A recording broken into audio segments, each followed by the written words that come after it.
Alrighty. Well, good afternoon, everyone. Seem a long way away back there, and it's always a worry to me that you might be sneaking backwards. For those of you who don't know me, which I don't think is many of you, my name's Dwane, and I am an anaesthetist. I work at the Royal Brisbane Hospital once or twice a week, and then do some private work at some of the private hospitals up here.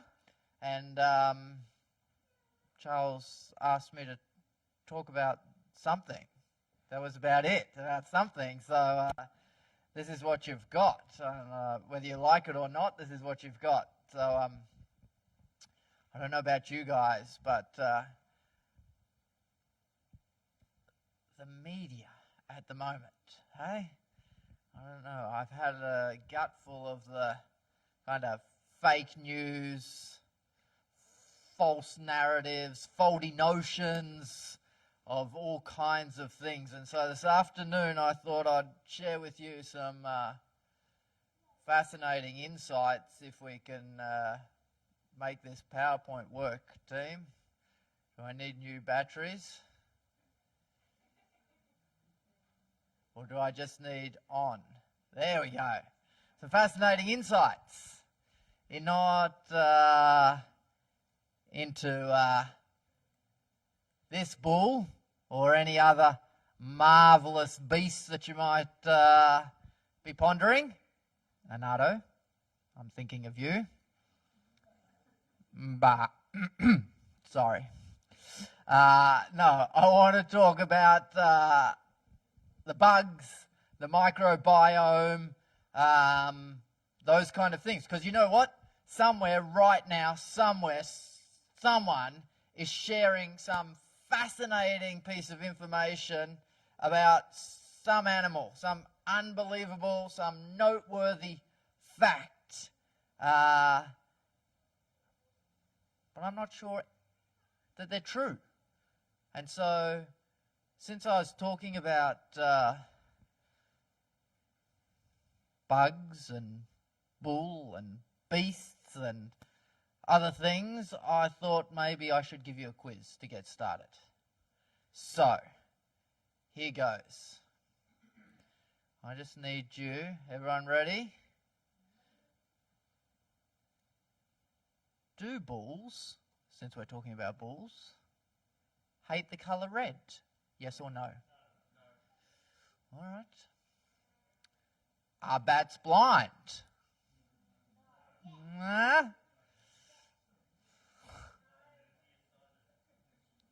If you pick up a baby bird out of the nest and put it back in the nest, will the mother bird reject it?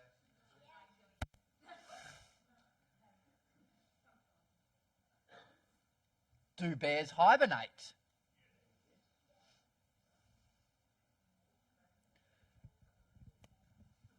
Josiah? Do camels store water in their humps? If you cut an earthworm in half, will you get 2 earthworms?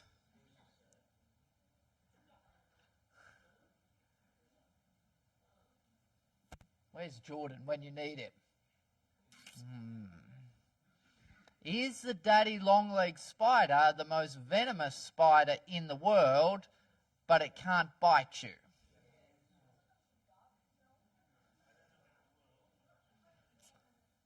Do elephants have a really long memory? Do lemmings jump off a cliff when they migrate?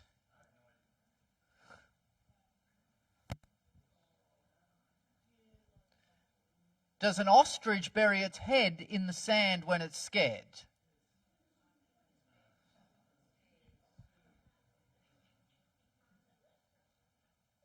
Can a blue whale swallow a car? A car. Is a mouth big enough? Is it big enough? Is a blue whale so big that it could swallow a car?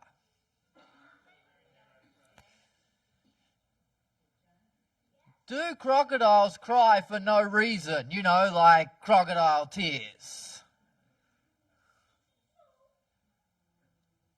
Do mice like cheese?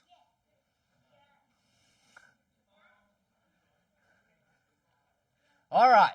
How did you all go, do you think? Are these amazing animal facts? Things that, before I got up here this afternoon, I'm sure you would have told me were either definitively true or definitively false. They were 100% facts in your brain. Maybe I'll get you to stand up. Hang on, we'll do that. That'll be good. Who thinks that bulls like the colour red? If you think bulls hate the colour red, stand up. This will be a marker in peer pressure as well, not only in medical facts. Well, that's excellent. Bulls are actually completely colourblind. They can't see any colour at all. So, in the 17th century, when the matadors, they used to have 3 rounds, and so they'd bring out yellow flags in the first 2 rounds, but then when they'd really start the matador, they would start shaking a red flag, and so everyone made the assumption that it was the red flag that the bull got stirred up to. That's why you have a red rag to a bull. That's a saying. But bulls are actually colourblind. All right, here we go. Who wants to stand up if you think bats are blind?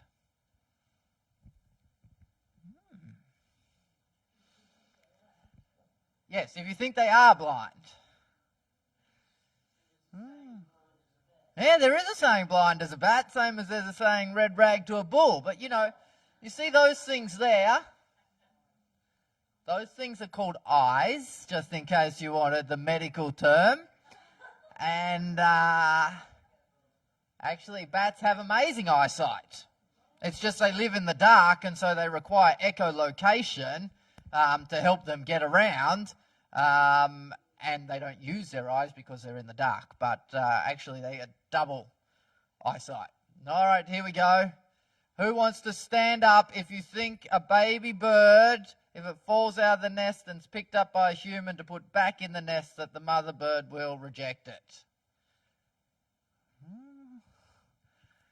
There's a few. Will I? Won't I? I don't know. Oh, you're not supporting him. Well, I'll tell you what. Actually, all right, you can sit down. Birds have no sense of smell, or negligible sense of smell.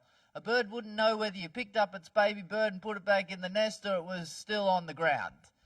Most likely, mums just came up with a good ploy to keep boys and girls, shouldn't do that in this day and age, from picking up baby birds and putting them out of the nest, into the nest, bringing them home, something else. So there's no evidence that you can't pick up a baby bird and put it back in the nest. It will be completely true. All right, here you go. Who wants to stand up if you think bears hibernate during winter?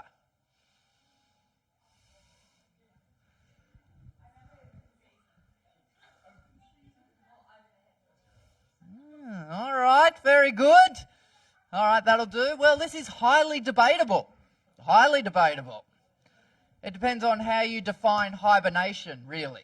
All right, so hibernation, if you mean a reduction in body temperature and a coma-like sleep, the classic definition of hibernation, then no, bears don't hibernate in winter at all.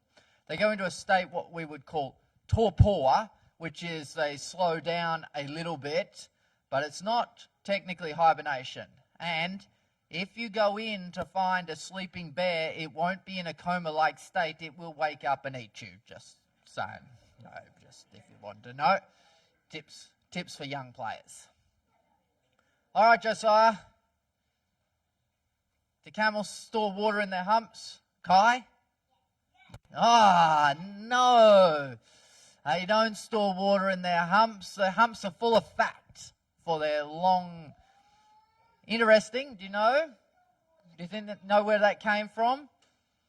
It came from Pliny the Elder, a philosopher in ancient Rome, who noticed that camels and said one must have 2 stomachs. One's for water, one's for food, and each one of those stomachs is located in the humps.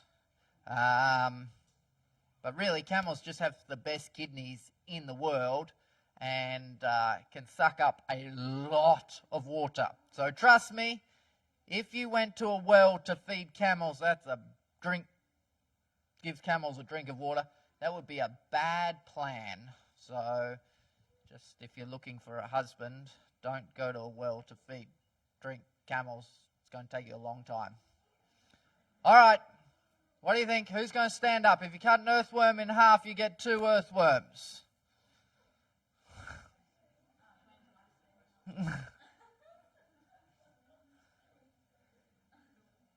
No, you can sit down. If you cut an earthworm in half, you get a dead earthworm. Like, seriously.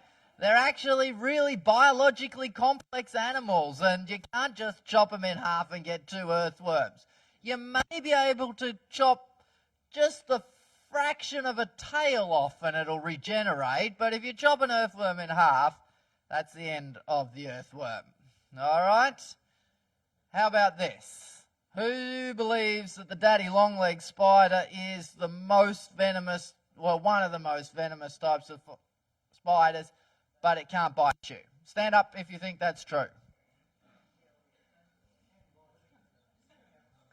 All right, you can sit down. Both facts are completely false. The daddy leg spider is one of the most envenomous spiders, and it can bite you. All right, just in case you're wandering around the house. All right, how about this? Elephants never forget. Who wants to stand up if they think that's true?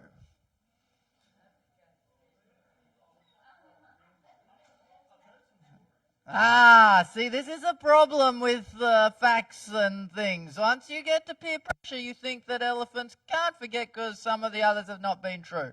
But actually, elephants probably, for all accounts, have the largest brain of any mammal and have a photographic memory. So yes, elephants can't forget. They never forget. What about lemmings jump off cliffs when they migrate? Don't know about lemmings? That's because you're young. Yeah, that's because I shouldn't cast aspersions, but, there's a generation who watched a documentary on lemmings and they saw them all jumping off the cliff. Now, to this day, no one has any idea why the Disney producers put a turntable which made all the lemmings fall off the cliff in that documentary, but nonetheless they did. And thus everyone thinks that lemmings jump off the cliff when they migrate, but they don't. Literally, the filmmakers inserted a prop to make the lemmings fall off the mountain, which really, for a documentary on lemmings, remains a mystery that is perplexing, to say the least. Do ostriches bury their head in the sand? You know the saying. No, they don't. They can run really fast, and they've got big, powerful legs that can kill a cheetah or a lion. And they've got amazing eyesight. And they don't ever bury their head in the sand. Now, what about this? Can a blue whale swallow a car?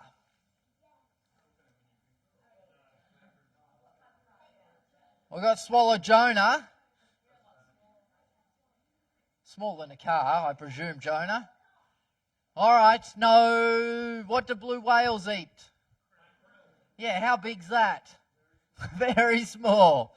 Probably, let me find something. About this.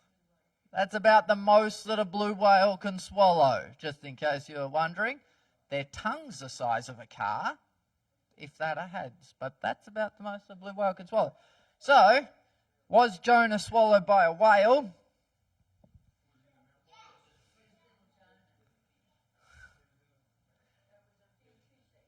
Who knows what this whale is?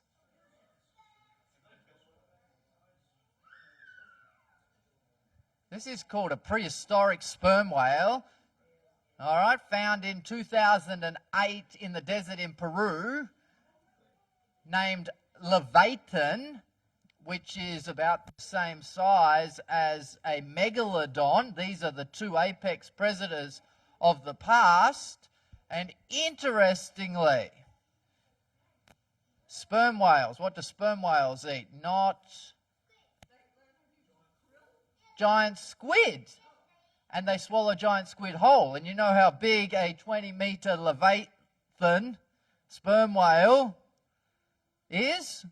Yeah, so was Jonah swallowed by a blue whale? Probably not. But fun fact that this whale's teeth are 30 centimeters long, and they can swallow multiple things the size of giant squid, which are 2 or 3 tons in and of themselves. And there's a story from the 1890s about a sperm whale whaler who fell into and mouthed and survived 30 hours in a sperm whale.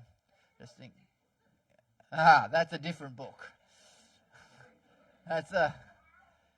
Do crocodiles cry for no reason? True or false? No, it's true. Their lacrimal tear ducts are very close to their mouths, so when they eat, they chew, and they just start crying while they're eating. So crocodile tears are actually real. You cry crocodile tears when you have something that you want. Now, here's the one for this afternoon's talk. Do mice like cheese?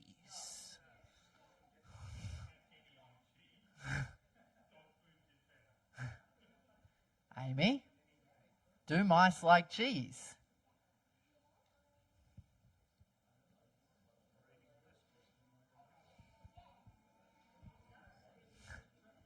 Well, it's true and it's false. Mice are omnivores. They'll just about eat anything.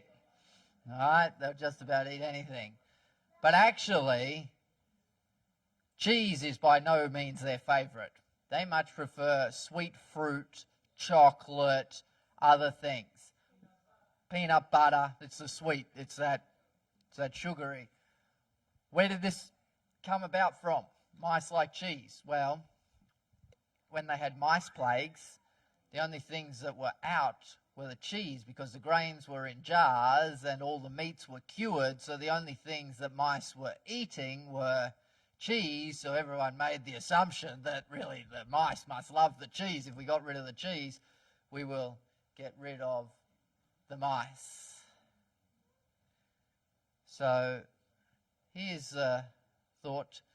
Whatever that source of original error, whether it was just someone gave you some good advice in a misleading fashion, whether you Googled it without actually looking for it, whether you had a false teacher, whether you had an incorrect assumption. Sometimes these are direct deception, like the lemmings. Many of these animal myths have been ingrained as truths.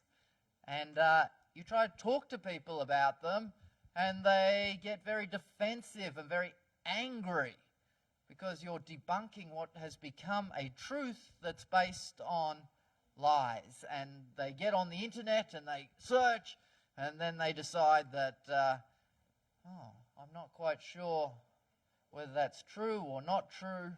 And so this afternoon I want to ask you the question: when it comes to your diet and health, are there potentially some truths that you hold that may not necessarily be truth? And if I share with you some things, can I encourage you to look at them, investigate them, and give it a balanced approach and not get very defensive and angry? Because sometimes what our assumptions are based on aren't necessarily correct. So here we go. Here's classic weight loss advice 101.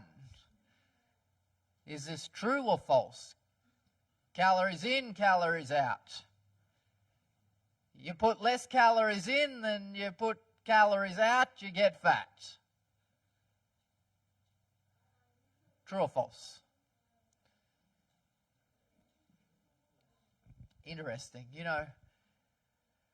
We didn't talk about it, and we don't have time to look at all of the inputs here.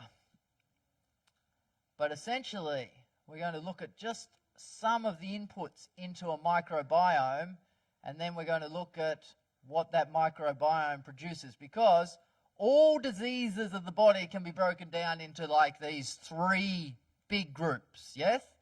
So, healthy blood vessels. This is things like cardiovascular health, stroke, some microvascular. Healthy immune system. So all your autoimmune diseases, your rheumatoid arthritis, your lupus, your Crohn's disease, those kind of things, right? They're all healthy immune system. And healthy organs. These are your cancers and other things that you get. So, did you know, Kai, that we don't dine alone? We don't dine alone. We'll carry on our quiz. How many stars are there? Chelsea? How many stars are there in the Milky Way galaxy? Maybe ask your mum to help you. 2 million?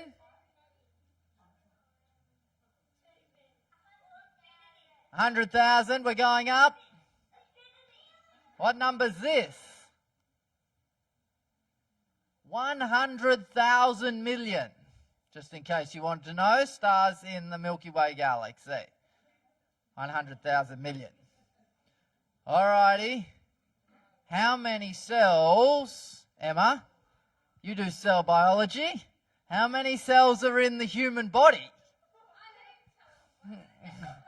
Man, the education system's going backwards.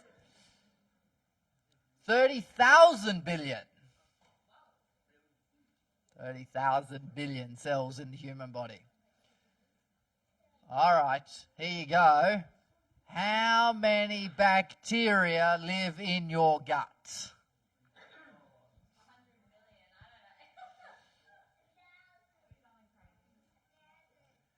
39,000 billion bacteria live in your gut. When you eat, you do not dine alone. Yes? We feed ourselves, and as we feed ourselves, we feed our bacteria. More than that, what you eat actually determines the type and number and variety of bacteria that you have in your gut. And so, here you go, what you feed the bacteria, what we call prebiotics in medicine, although it's been hijacked by numerous commercial companies to try and sell you Yakult, but I'm going to tell you that's probably not ideal, are what causes the diversity of the microbes. And so here you have it. In Japan, they eat an awful lot more seaweed than we do in a Western diet. So, there's a unique gene coding the phosphorylase enzyme which breaks down the seaweed. How do you get that enzyme to break down the seaweed? It comes with the bacteria on the seaweed. And so there's this symbiotic relationship. What you eat determines your bacteria determine what you can eat and what you can break down. And here you mightn't be able to read this, but they were looking at the difference between organic and conventional apples. And if you eat a whole apple, you get 100 million bacterial gene copies, or you could say 100 million bacteria. But if you eat an organic apple, there's 40% more diversity in the type of bacteria that you eat on that apple. So, the question is, what are we doing with our food? And I saw Charles had almost a vegetarian mix in his blender this morning. You know, this is what we do. This is what you call fake news, just in case you're wondering. You take a plant and you process it into some kind of mixed up module and you call it fake meat or a burger patty, and then you sell it to vegetarians and say, look how healthy it is. And you stick it on a white bun with no fibre and some cheese, and then you say, I'm so much healthier, happier, and wholly healthier than everyone else because I don't eat any of that other stuff, but I'm getting ahead of myself. What the microbes do is they create postbiotics in your bloodstream. And so depending on what prebiotics we put in, depends on what microbes we develop, depends on which postbiotics. And it's the postbiotics that affect those three systems, the immune system, the blood vessels, and the organs. So, where's Katrina? This is just for you, Katrina. I went and put this in just for you. I'd taken it out.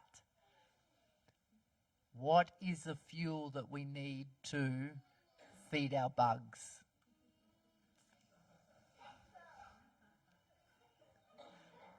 You like that, Marcus? I thought you'd like that. Yes? Come on, that's a fiber. Fiber's the fuel that you need to feed your microbiome. It is the prebiotic par excellence, is what we would say. Fiber, fiber, more fiber. And here you go. Only plants contain fiber. So, just make simple. Only plants contain fiber. What did Percy tell us from Genesis 1:29 this morning? God said, see, I have given you every herb, that's plant, that yields seed, which is on the face of the earth, and every tree whose fruit, for you it shall be food. Why? Because way back then in the book of Genesis, even though people think, oh, Genesis is a myth, or, oh, the story of Jonah is a myth, a whale can't swallow a human, actually, what it tells us is it's factual, that it makes sense, that it's fiber, that it's food, and it's the antibiotic. Not only that, do all plants contain fiber? Different plants contain different fibers. And so here you can see that each fiber, each plant, and there are millions of different kinds of fibers in nature, and so you get a diversity of plants, you get a diversity of fiber, you get a diversity of prebiotics, you get a diversity of microbes. And that's very important for your health because you want to look like this, don't you, Niall? Yeah? Want to look like this. That is one buff-looking roo, isn't it, eh?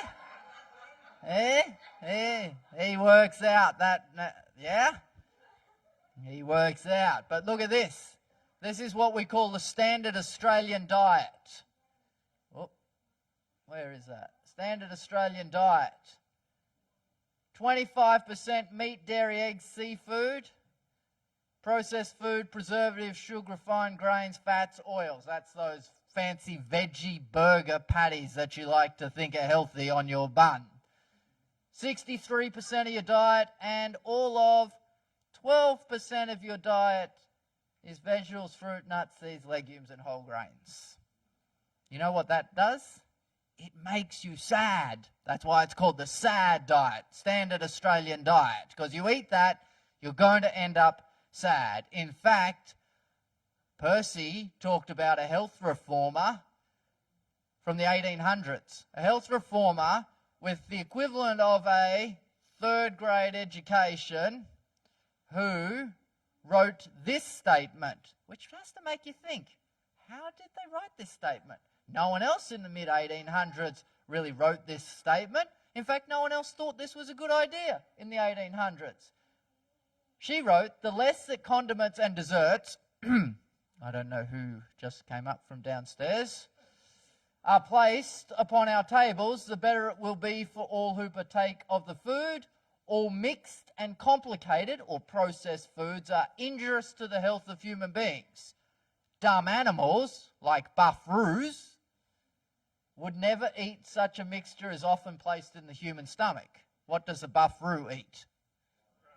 Grass. There you go, grass. So just in case you go to the gym and someone says you need protein, you just need grass, man. I mean, look at that.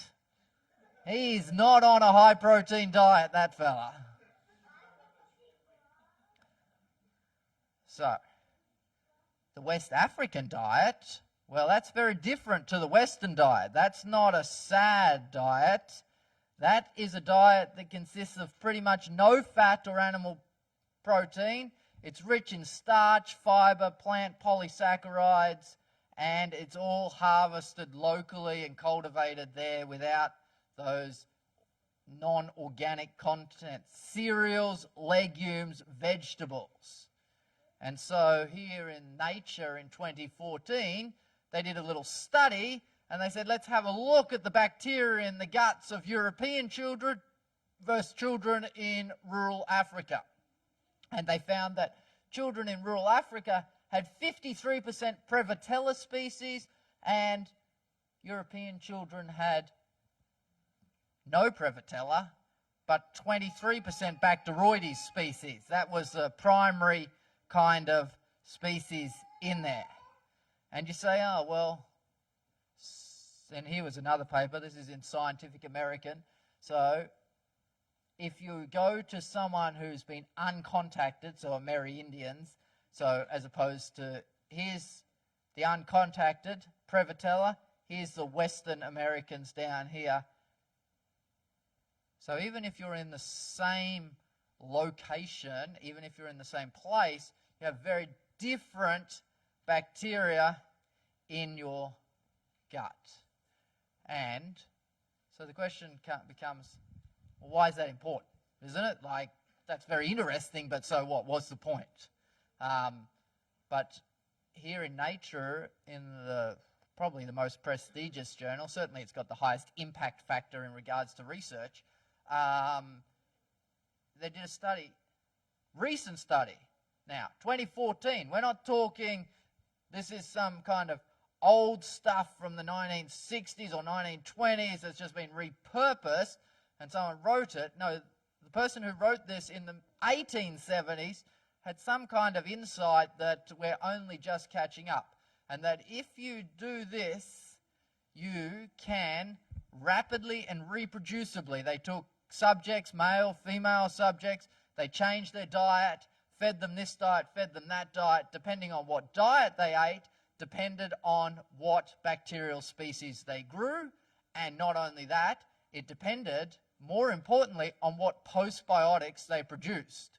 So if you eat a plant-based diet high in fiber with wide diversity, you produce a whole lot of short-chain fatty acids, whereas if you eat an animal-based diet, a keto diet, you get a whole lot of secondary bile acids, and that's why you have these Bacteroides species. And so the bottom line is you want to eat a plant-diverse diet to get fiber-diverse diet, to get microbe diversity in your gut. Why? Well, here's what happens. If you have a germ-free mouse here, okay, and you run an experiment, you take the microbe of a human and put it from the germ-free mouse into this mice, and then you feed it a low-fiber diet. Essentially, you get what we've been talking about. All the Prevotella disappear and you get left with Bacteroides species. 60% fewer bacterial species when you change the diet of the mouse. And this is now 2 years later. This research is ongoing because this is cutting-edge research. But when you reintroduce a high-fiber diet to that mouse, you only get 70% recovery of your original bacterial species. All right? So it's not that you can go, well, I'm going to eat meat and a low bit of a high-fat processed food, something diet for this 3 months, and then I'll suddenly swap over onto the other diet because you don't get the same bounce back. And so they continued the experiment and they ran it over generations now. Second, third, fourth, fifth generation. This is an experiment we've been running on humans for about 200 years now. I mean, they did it in a lab with mice, but, we've been running it on humans. We'll just see what happens. Interestingly, isn't it? The consequences to the fourth and fifth generation, and then you reintroduce your high-fiber diet here, and you only get 30% recovery of your microbiome with the Prevotella species. And that's essentially where we are with our Western diet. We have what's called in medicine intergenerational obesity, as we've continually produced the same diet, and that's where we've gone. So, here's the question. Calories in equals calories out. True or false? No, it's true and it's false. It's like the mouse, all right? Clearly, if you put more calories in than you put calories out on a regular basis, you are going to get overweight. In fact, what does the book of Proverbs say? It says, if you're a big eater, put a knife to your throat. And this is not an X-ray. Where's that? This is not an X-ray that you want to discover when someone says, I'd like to bring this person up to your theatre to remove the knife. Call someone else, please, because there's some vital things there in the neck. All right? If you're a big eater, put a knife to your throat. I don't want you to forget that. Calories in, calories out is true. You must eat less calories, full stop. But it's only partially true, because if we take our mouse here, okay, and we take out our lovely mouse's microbiome, and then we feed it our sad diet of, what is that? You know what that is. That is roast something.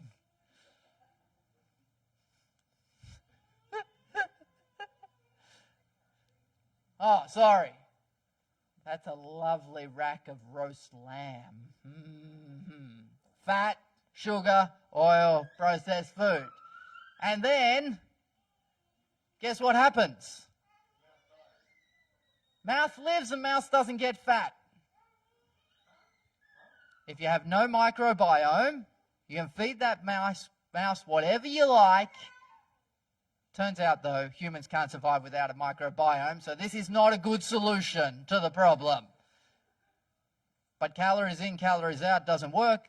Your gut microbiome is super important, okay? Because if you take it out.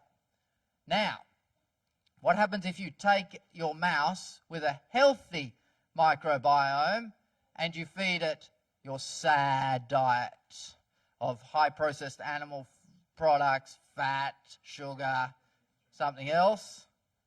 Well, you should know that by now. It gets ginormously fat and its microbes die off and you get all Bacteroides species instead of Prevotella species in its gut. But now here's something very fascinating. You take your fat mouse with his bad microbiome and you put it into a germ-free mouse, but a skinny germ-free mouse. So now you've just got skinny germ-free mouse with the bad microbiome from the fat mouse, and you feed that mouse a balanced diet of all the good fiber, nutrients, the best diet that you can think of. What do you think happens to that mouse? Yeah, that mouse gets fat. So even now, though that it's got a good diet, because of its microbiome, the mouse gets fat no matter what you feed it. Now, that's very fascinating research that's just coming out in the last few years. And so in case you think that it just works on mice, here you have a study from the ISME journal, and essentially they did the same thing. They fed these people who had a bad microbiome, you know, the Enterobacter at about 25-30%, the sad Western diet, 23 weeks of a high-fiber, sorghum, millet, vegetarian, green fruit, and unsurprisingly, these people lost 50 kilos, normalized their BSL, had normal blood pressure, and when they tested their microbiome, they'd returned to high Prevotella species. So just to prove causation, the researchers then took the microbiome out of the fat person, put it in the skinny mouse, and the mouse got fat and got leptin resistance and diabetes and hypertension and had a stroke and died. I don't know, I made the last bit up, but I extrapolate. So here you go. Now we're going to get on to the nitty-gritty. You've got prebiotics that make your microbes that make your postbiotics.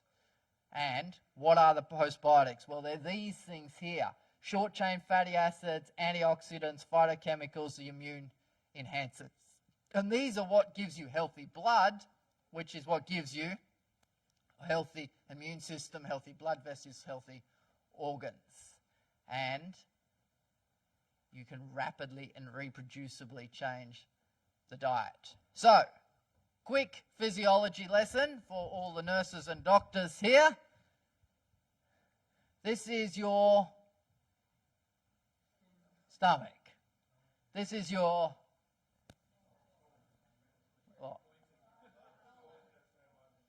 colon. This is your small intestine. And if I took a little bit of your small intestine, you have these little fingers poking out called villi. And in each villi you have arteriole and a venule and some capillaries. And then you break it up a bit smaller. And there's all these little cells between each one of these. And that's how you absorb your food. And floating around is all of these kind of bacteria that you have there. But they found here, I don't know where we're up to. This is eBiomedicine 2019 now. We're just on the cutting edge. That if you fill your microbiome up with these bad bacteria, the Bacteroides species, that you get destruction of those tight junctions, and it causes endotoxin leak and what we call bacterial translocation. You get this increase in systemic inflammation, increase in autoimmune disease, increased risk of colon and other cancers, and an increased risk of anxiety and depression.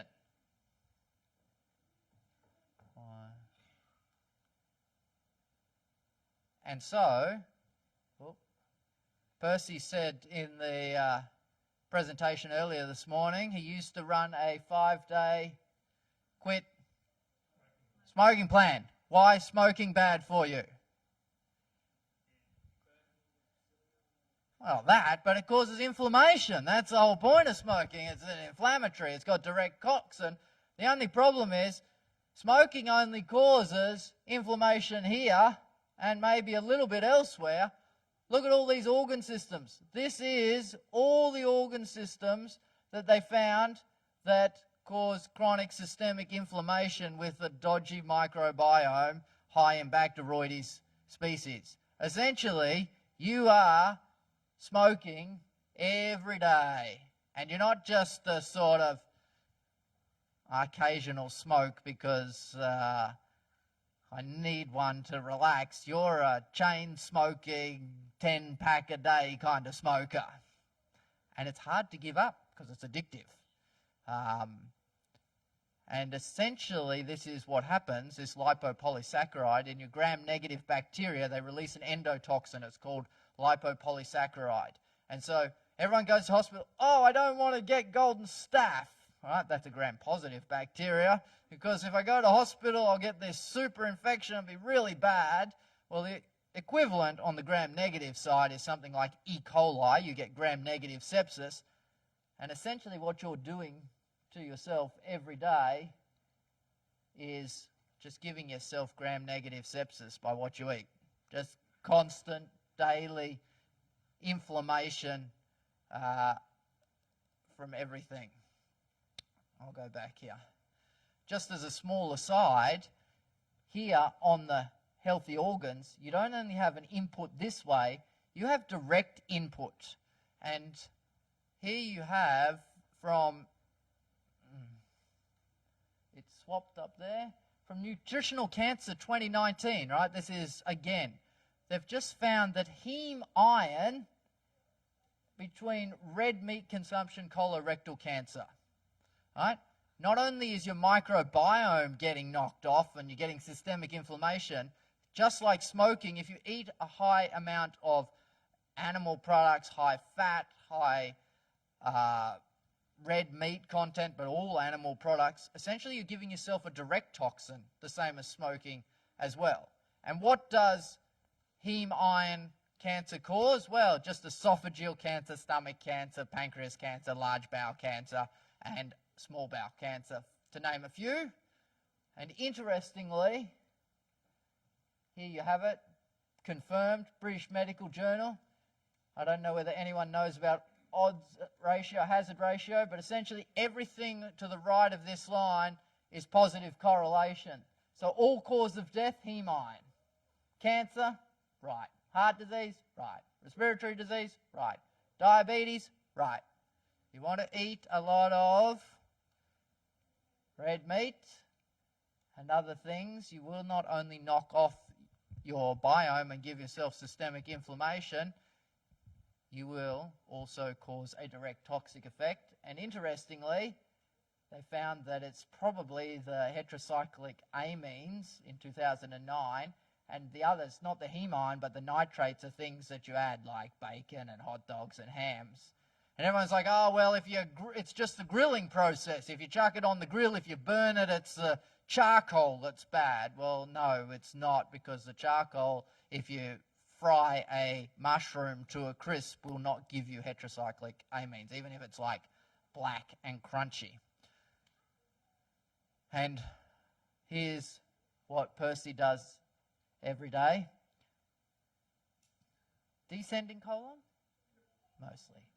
Here, sigmoid, cut here, take out the cancer. Just in case, this is correlation. I accept it's not causation. But here,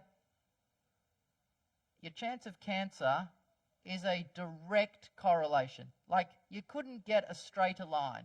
The more meat products you eat, the more your chance of colorectal cancer. Like, it's not, oh, well, you eat some, it's okay. It's just a direct correlation. The more you eat, the more chance of cancer. And if you look at the Adventist Health Study, these are some of the studies here where they compare, because unfortunately, and I say unfortunately, although there was an initial push, and although in the 30s and 40s they did all these studies on Adventists, and they found all kinds of benefits, now, unfortunately, Adventists have said, who cares? What difference does it make? We can do whatever we like. It's a bit of coffee, what's a bit of smoking, what's a bit of alcohol, what's a bit of meat here and there. She'll be right. And so we have about 50%. So now the studies are even better, because not only can you have a cohort of people that both don't smoke and drink, so that factor's been taken out, but 50% of them are vegetarian and 50% of them are not vegetarian. So you can really isolate right down in the same cohort what the impact of meat eating is. And here you can see it, that the same. Colon, prostate, ovarian cancer, if you eat it less than once a week, it's just straight lines. They're just straight correlations from none to the more you eat. And anyway, so what's the answer? Well, you need more fiber in your diet, and fiber comes from plants. Fiber comes from plants, and it gives you these good bacteria, which we've talked about, the firmicutes or the Prevotella types of bacterial species, and it produces postbiotics, short-chain fatty acids. And you know what short-chain fatty acids do? They repair your tight junctions, and they allow you to recover. And so they do exactly the opposite. Now, what should we be running, Percy? 5-day quit smoking plans? No, it takes in the studies exactly 5 days for you to change your microbiome. We should be running 5-day microbiome vegetarian something. I don't know. It needs a catchy title. I'll have to think about it. But 5 days. And the longer you leave it, from the earlier studies, the more chance that that fibre, that generational diversity, is not going to come back to as great an extent. And so the problem is, if you do it from when you're very young, that's excellent. If you do it from when you're 60, you're possibly not going to get the same benefits, because generationally compounded destruction of your microbiome is a real thing. And so, unsurprisingly, you change your microbiome, you tighten up your tight junctions, all of these things improve.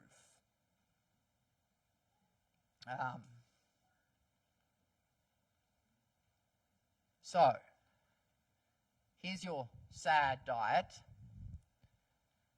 and your SAD diet makes you sad. But it doesn't have to be that way, because what does the Bible say? A merry heart does good like a medicine.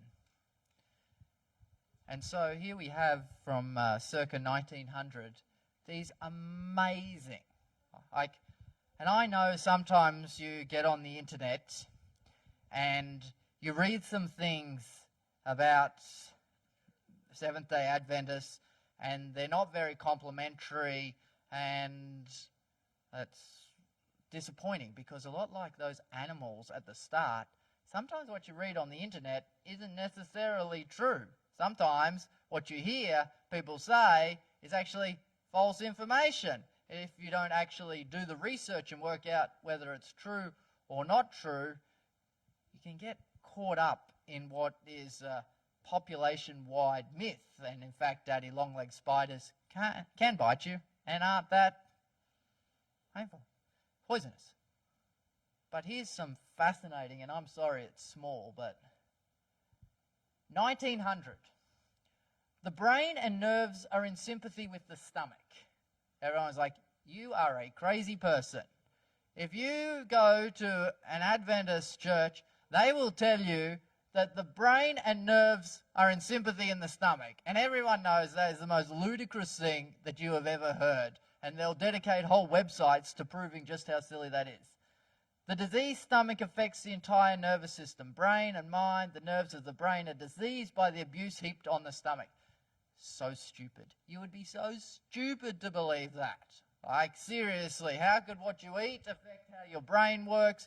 Imagine trying to suggest that your body is the temple of the Holy Spirit and that you should take care of it, because what you eat and what you put into your body actually affects your relationship, your mental acuity.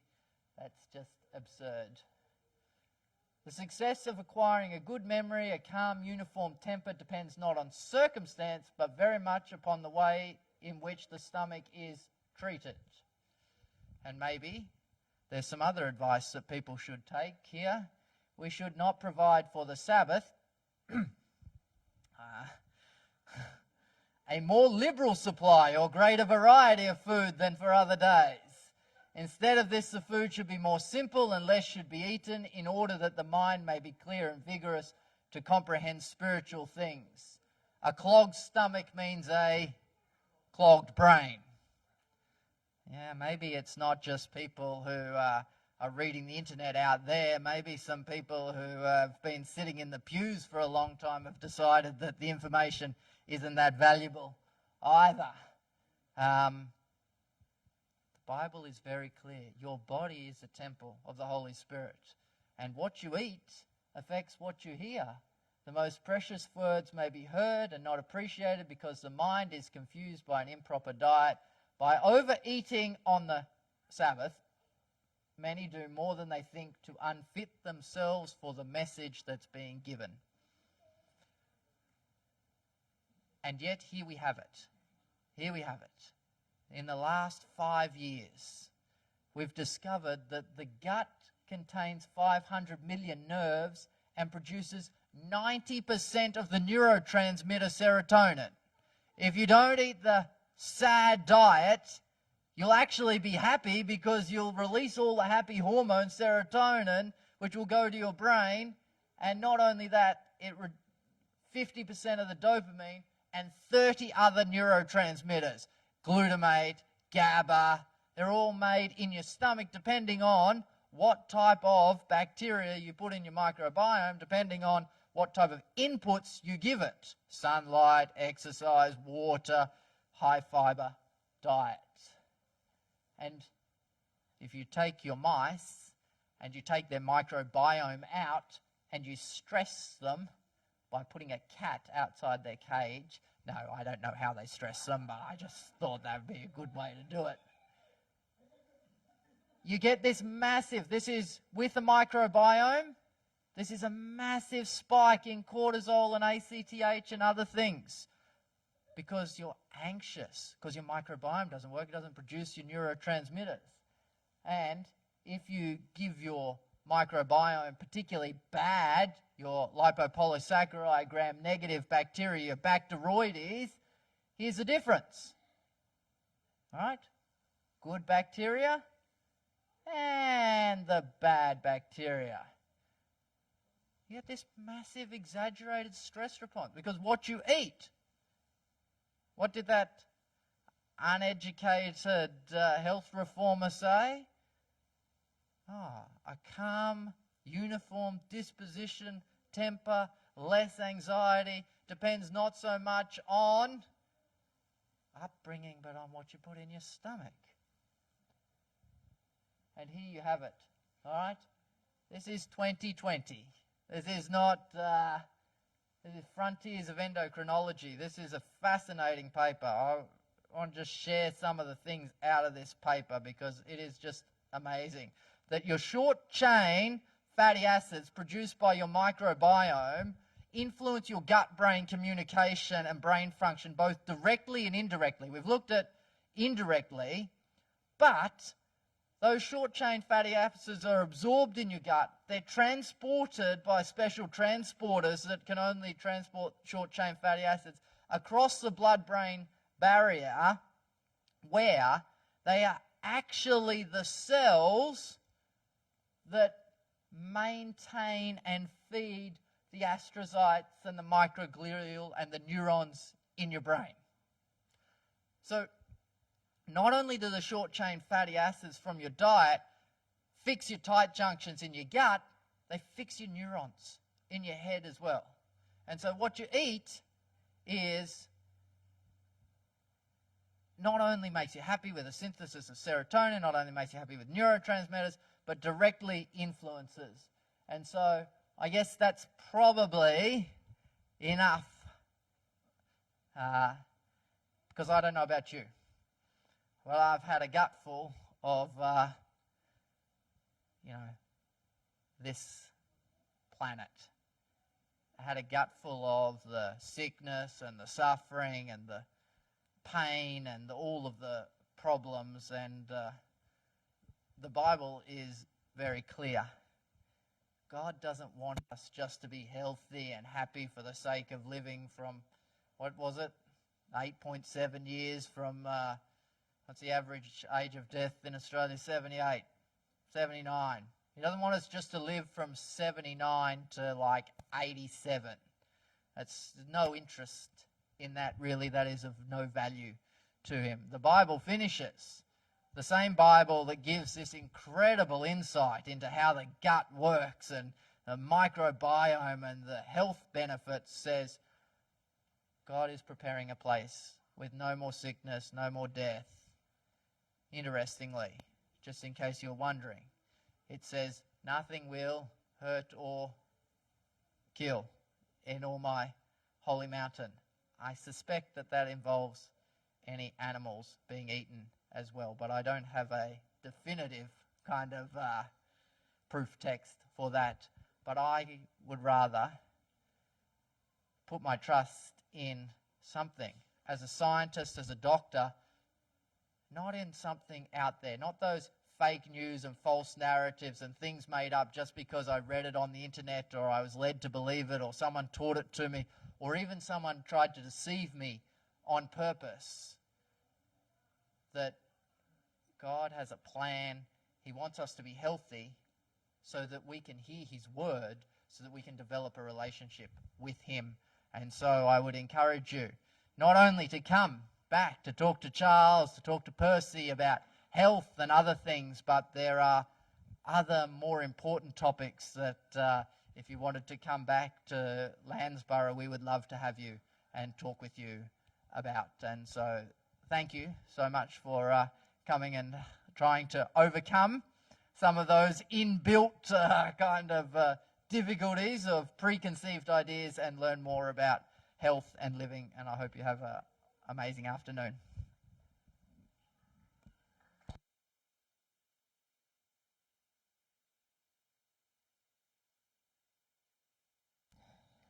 Thank you, Dwane. Very informative, something to think about. Certainly picked up a lot of information there and something to mull over and to digest on our way home. So thank you for that. So, folks, this brings it to the end of the day. If you've been visiting with us today, we're very grateful that you're able to be here with us today. So thank you for coming along. Thank you for all of those folk who've been part of this program today. This has been a community event put on by the Seventh-day Adventist Church here in Landsborough. We've got some other community events coming up. We've got a special one coming up in June, which is all to do with creation. And we've got a visiting folk coming to talk to us from Creation Ministries, and that whole day would be dedicated to the creation and aspects of the creation. So that's something to look forward to. Later on in the year, Dwane is joining us again, and we're having a prophecy day. Dwane sort of hinted at some ideas about things not looking all that good in our world at the moment. But as he's pointed out, and the Bible talks a lot about, good health, but it also shows different prophecies and different things that we can sort of pick up on that remind us that maybe this earth isn't going to last forever and ever the way it is, that God has something better in store for all of us. So that's something that we'll be advertising later on in the year. I'd like to thank a few people, Rochelle and her team, for the lovely display up here. That was beautiful. Rochelle told me that she actually plans it with her mum at home to see what it's going to look like. They take a photo of it and they bring it to church and set it up at church. So a lot of work gone in just that single display here. So thank you very much, Rochelle and the team for that. And I'm sure also I want to thank Elizabeth and her co-host for also looking after the children in our little demonstration we did there. So boys and girls, just remember the better diet is what we were talking about today, the fruit, vegetables, nuts and grains. It's good for the stomach down here and all those little things that we dine with, will dine with us as well. And I want to thank also the catering team, Beth and her team, for the lovely spread we had today. Thank you very much for that. And thank you for all those who brought some food along to share. Now, some of you might be thinking, hey, I'd like to learn a little bit more about a vegetarian diet and what that implies and how that might be beneficial for me. So I've got a few things out on the table out there. There's a little booklet which is called A Taste of Food as Medicine. I think that's the name of the bigger book. You're welcome to take one of those smaller books. We also have the big book that comes from. This is written by a what would you call it, a dietitian with a lot of scientific background. So a lot of that book covers a fair bit of stuff that Dwane is talking about, plus a lot of very practical things that you will find very, very interesting if you're deciding to go down a plant-based diet. So there's that book. If you just fill in a form there, you can purchase that book. And we can get that one to you. There's another book out there which is written by one of our members here at Landsborough Church. She's not with us today, but she also wrote a cookbook, vegetarian cookbook. So her granddaughter is actually here today. So so Margaret Owens wrote this book, and that is also for sale. That's a lovely book if you want to get right into vegetarian cooking. It's excellent. There's plenty of what I like, plenty of photos and ways to sort of get that book make the recipes work for you. There's some other literature out there you're most welcome to take home with you. If you're visiting with us today, we have a gift for you. There's little bags out there. There's something to eat for you, something healthy in there. There's a couple of other things that you might find interesting reading. So today is a good day, I hope, for everybody here. So thank you all for coming along. We really appreciate the time we'll be able to spend with you. So Just before we leave this afternoon, we just ask if you just bow your heads for a word of prayer. Father in heaven, thank you for this time we've been able to spend here together. We're just so mindful of your goodness and your love towards us, that you've given us quite amazing bodies. And as we've just contemplated today some of the amazing things that you've produced in each one of us, we pray that we might bring honour and glory to you as we look after those bodies, and that we might be able to help others, Lord, to come to know you better as we live a healthier lifestyle. So, Father, if there's anybody here that might be just struggling under some particular problem in their life at the moment, we do pray that you will be close to them, that you look after them, whether it's a physical thing that they're dealing with or some emotional problem or a mental condition as well, Lord, or maybe there's some other thing that's really holding them down. Lord, I pray that you will be very close to them and just bless them. And so, Lord, thank you for this lovely day. Help us now as we travel home, have a good night's rest and wake us to a lovely new day, we ask in Jesus' name. Amen. Thanks, guys.